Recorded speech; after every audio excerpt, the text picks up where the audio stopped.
Hello students, hi, I'm teacher Imelda. Hari ini kita akan belajar asas sains komputer untuk tingkatan 1. Semasa kamu mengikuti pembelajaran ini, saya nak kamu rujuk buku teks muka surat 87 hingga 89. Dan hari ini kita akan belajar mengenai penghasilan pseudocode dan carta alir bagi algoritma yang melibatkan gabungan pelbagai pilihan dan ulangan. Okay. Pada asasnya, semua algoritma mempunyai langkah-langkah dengan aliran yang berturutan, iaitu sequential flow. Maksudnya, langkah-langkah yang ada pada algoritma itu ianya mengikuti aliran yang berturutan dan dalam langkah-langkah yang betul lah. Jadi kebanyakan algoritma mempunyai struktur kawalan pelbagai pilihan dan struktur kawalan ulangan kecuali untuk algoritma yang paling mudah. Okey, struktur kawalan pelbagai pilihan seperti yang kita belajar macam struktur kawalan if-else. Okey, yang banyak jika tu.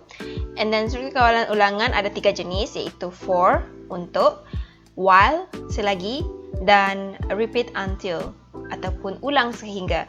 Jadi ini adalah struktur kawalan yang kita sudah belajar selama ni. Jika tak ingat, tolong ingat balik ataupun rujuk kepada buku teks anda. Okey, sebab semua ni adalah perlu untuk kita memilih mana satu struktur kawalan yang sesuai untuk algoritma kita. Jadi langkah-langkah yang digunakan untuk menghasilkan pseudocode dan carta alir bagi sesuatu algoritma. Yang pertama, kita kena kenal pasti masalah. Okey. Yang kedua, kita kena tentukan data yang perlu digunakan. Sebagai contoh, harga misalnya, ataupun kamu nak input sesuatu bilangan ataupun harga ataupun kuantiti sesuatu barang, iaitu data. Menentukan proses atau tugas yang perlu dilaksanakan. Okey, untuk data ini kamu nak buat apa dengan data ni? Itu adalah proses ataupun tugas yang perlu dilaksanakan.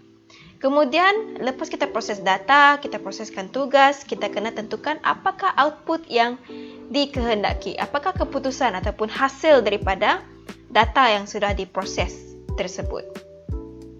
Kemudian barulah kita mereka bentuk satu algoritma, iaitu langkah-langkah yang berturutan ataupun aliran yang berturutan.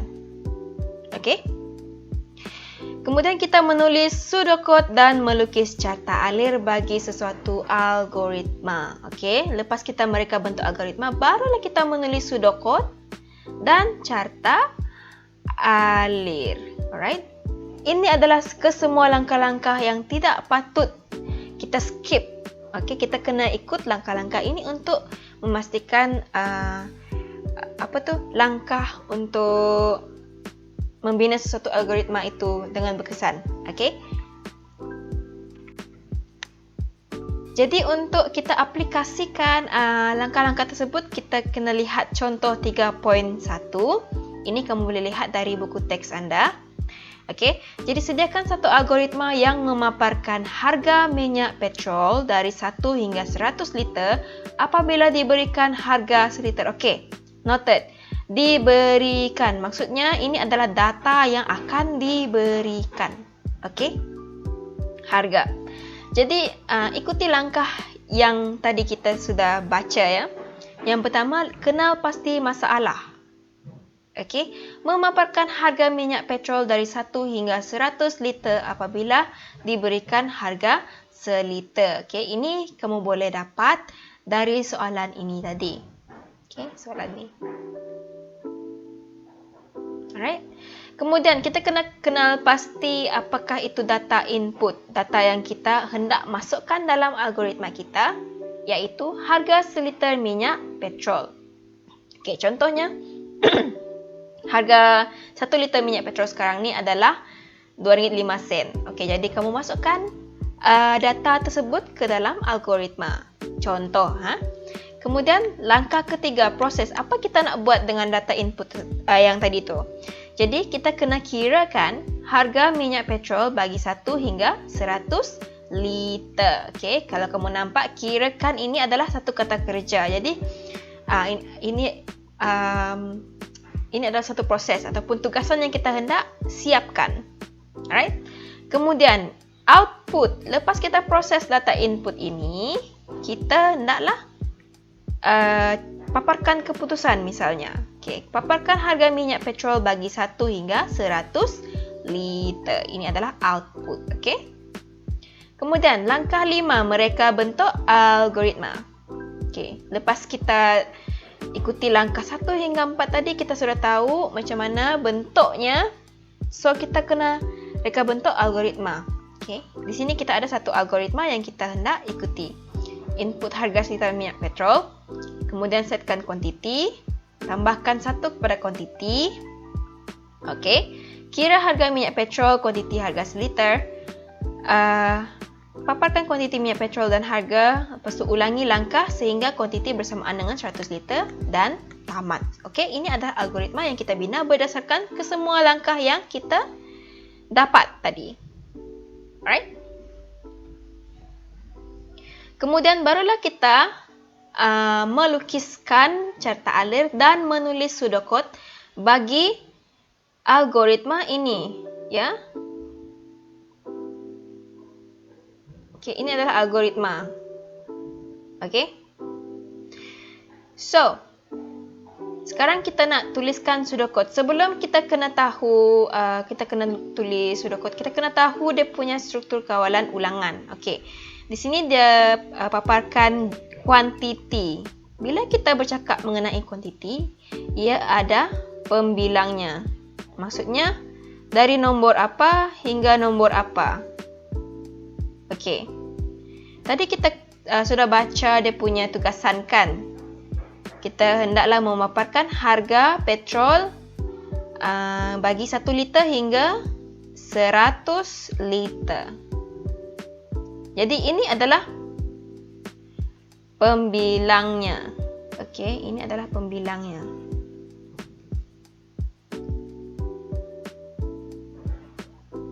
Ini adalah pembilangnya. Jadi bila kita ada pembilang, tahukah anda apakah struktur kawalan yang kita perlu gunakan jika kita ada pembilang? Ya, betul. Kita kena gunakan struktur kawalan ulangan untuk. Okey, mula-mula kita kena tulis mula. Okey, semua dalam huruf besar. Kemudian input. Input apa? Harga.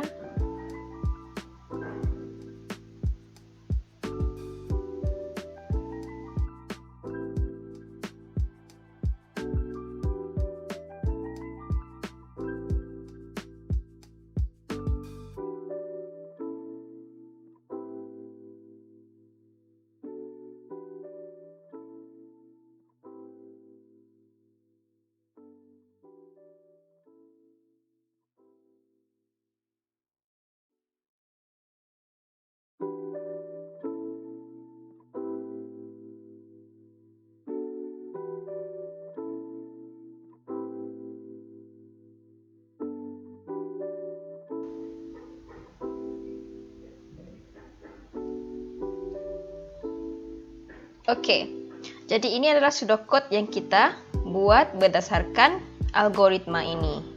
Alright. Kemudian kita kena buat carta alirnya.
Okey, jadi ini adalah carta alir kita dan pseudocode kita. Okey, jelas? Kalau jelas, kita teruskan kepada contoh yang seterusnya.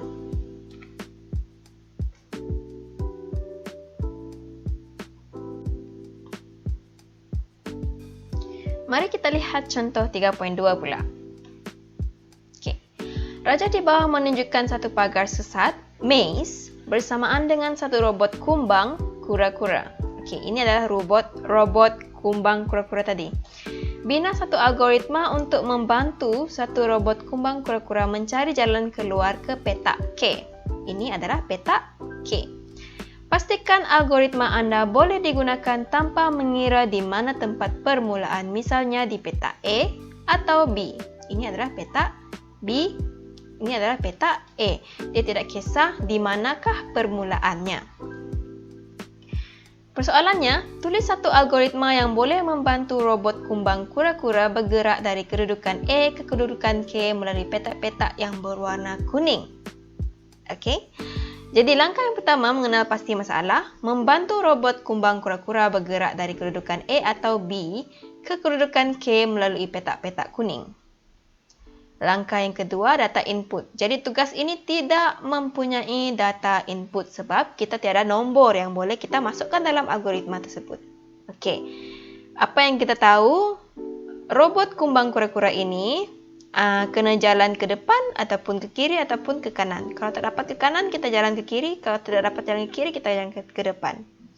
Okey, itu adalah dia punya aturan lah. Kemudian langkah 3 adalah proses. Jadi bergerak ke depan satu langkah setiap kali semak petak di depannya sebelum bergerak. Maksudnya kalau tak dapat pergi petak ke depan, robot perlu berpusing ke kiri atau ke kanan, kemudian bergerak ke depan dalam arah yang baharu. Jadi ini adalah proses. Kemudian kita ada output. Tapi tugas ini tidak menghasilkan data output sebab tiada data input. Okey, ini kena ingat ah. Kalau ada input mesti ada output. Okey. Langkah yang seterusnya adalah mereka bentuk algoritma. Jika sudah sampai ke petak destinasi K, langkau ke langkah 7. Maksudnya tamat Jika depan boleh gerak, kekal menghadap depan, melangkau ke langkah 5.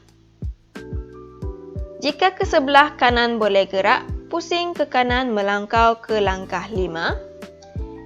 Jika sebelah kiri gerak, jalan, pusing ke kiri, melangkau ke langkah 5. Okey.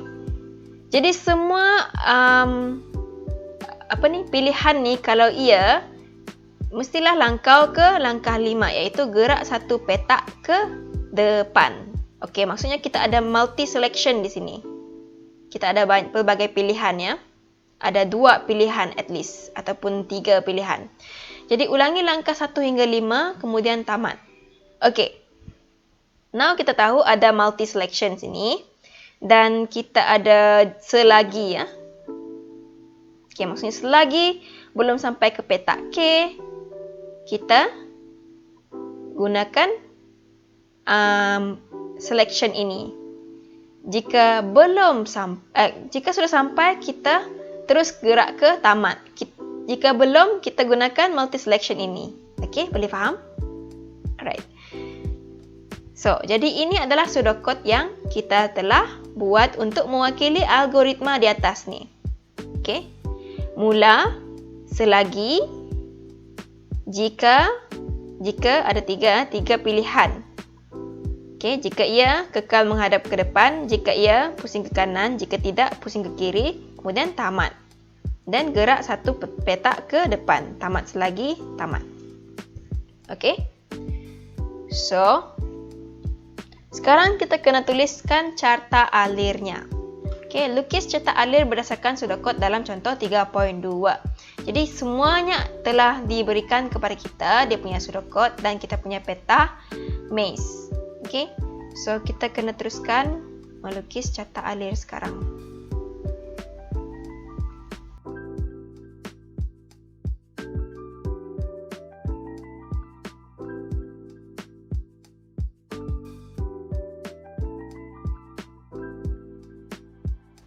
Okey, tidak kita tinggalkan dulu sebab dia terus kepada tamat. Okey, kalau sudah sampai terus tamat. Ingat? Okey. So kalau ya,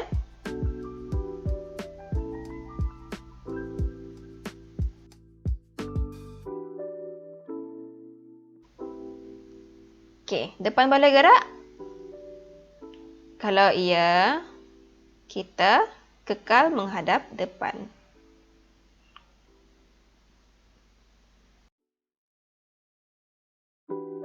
Okey, sentiasa rujuk kepada kamu punya sudokot di sini ya. Okey. Depan boleh gerak, pusing ke jika sebelah kanan boleh gerak, pusing ke kanan. Okey. Yang ni tadi ya kan? Kalau tidak,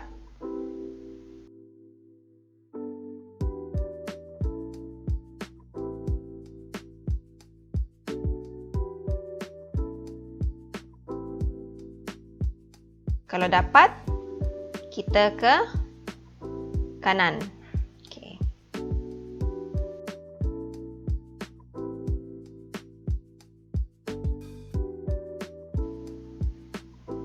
Okey.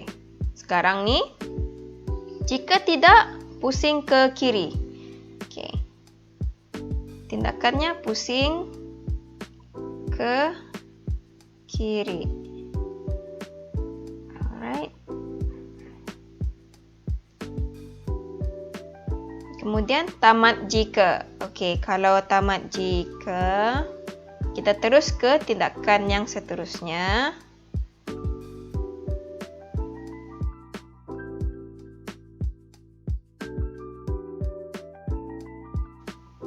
Okey, ingat untuk setiap kali ya, dia terus ke sini ya.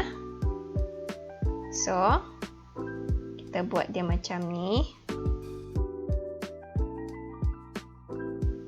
Okey, maksudnya depan boleh gerak, kekal menghadap ke depan, lepas tu gerak satu petak ke depan. Okey? Untuk langkah ini pun sama. So, kita cuma sambungkan saja. Right? So, maksudnya, kalau kanan boleh gerak, kita pusing ke kanan, kemudian kita gerak satu petak ke depan. Dan seterusnya. Ini adalah kita panggil selagi ya. Struktur kawalan selagi. Okey. Kemudian, tamat. Okey. Ingat, belum habis lagi.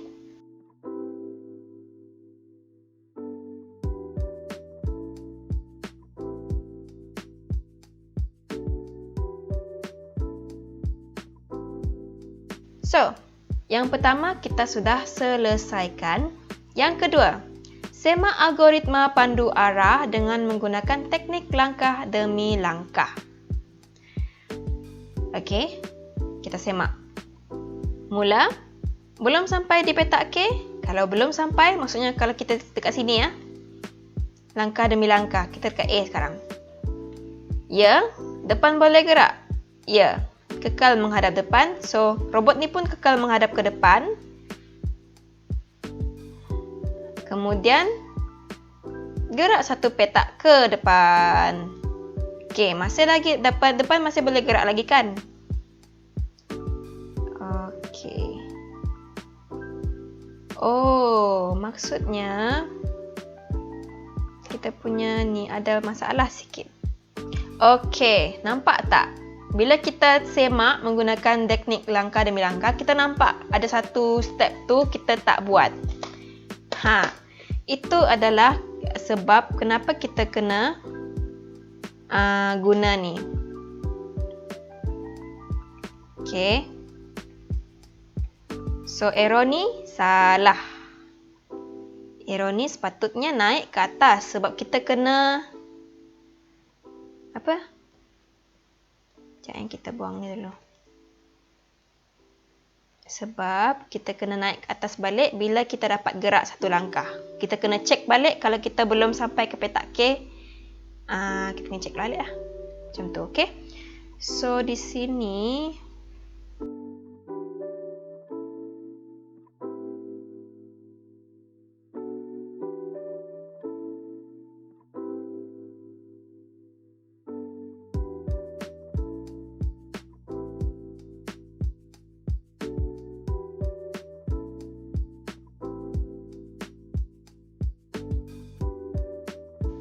Okay, sekarang kita punya cata alir is improving. So, let's try again. Mula. Belum sampai di petak K. Ya, depan boleh gerak. Kita dekat sini kan? Ya, kekal menghadap depan. Gerak satu petak ke depan. Lepas tu kita naik balik. Kita nak semak balik apa yang berlaku di sini. Okay, selagi dia belum sampai ke petak K, selagi itulah kita punya loop ni akan bergerak. Ini dipanggil gegelong. Gegelong maksudnya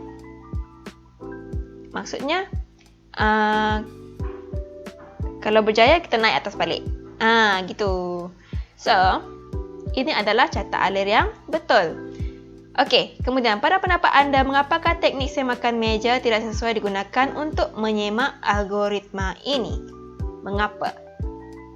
Okey, seperti yang kita tahu, semakan meja dia kena ada sampel data. Di sini kita tidak ada sampel data. Tak ada. So, teknik semakan meja tidak sesuai digunakan untuk menyemak algoritma ini. Okey. Sekiranya tempat permulaan ditukarkan ke petak B, adakah cadangan algoritma dalam pandu arah ini masih boleh digunakan? Okey, sekarang kita di sini. Cuba bayangkan robot kumbang kura-kura di tempat permulaan B dan gunakan teknik langkah demi langkah untuk menguji algoritma ini. Okey, sekarang kita di B. Alright. Kita mula. Belum sampai di petak K. Ya. Okey, kita belum sampai sini kan? Okey, ya. Depan boleh gerak. Depan boleh gerak. Tidak. Jadi, kanan boleh gerak. Kanan boleh. So, pusing ke kanan. Kemudian, gerak satu petak ke depan. Kita naik atas balik. Dan belum sampai di petak K. Sekarang kita di sini. Belum. Depan boleh gerak. Tidak. Kanan boleh gerak. Ya, pusing ke kanan. Okey, maksudnya macam dia boleh lah. Kita buat langkah demi langkah. Dari sini sampailah kita cecah K. Bila kita cecah K, kita tanya balik. Belum sampai di petak K. Okey, maksudnya tidak. So, kalau tidak, kita kena keluar daripada gegelong ini. Kemudian tamat. Okey, persoalannya, adakah cadangan algoritma ini masih boleh digunakan? Jawapannya adalah ya. Okey. So, itu sahaja untuk contoh 3.2 dan aktiviti berfikir 3.8. Alright, so this is the end of the class. Hope you enjoyed the lessons. And then thank you.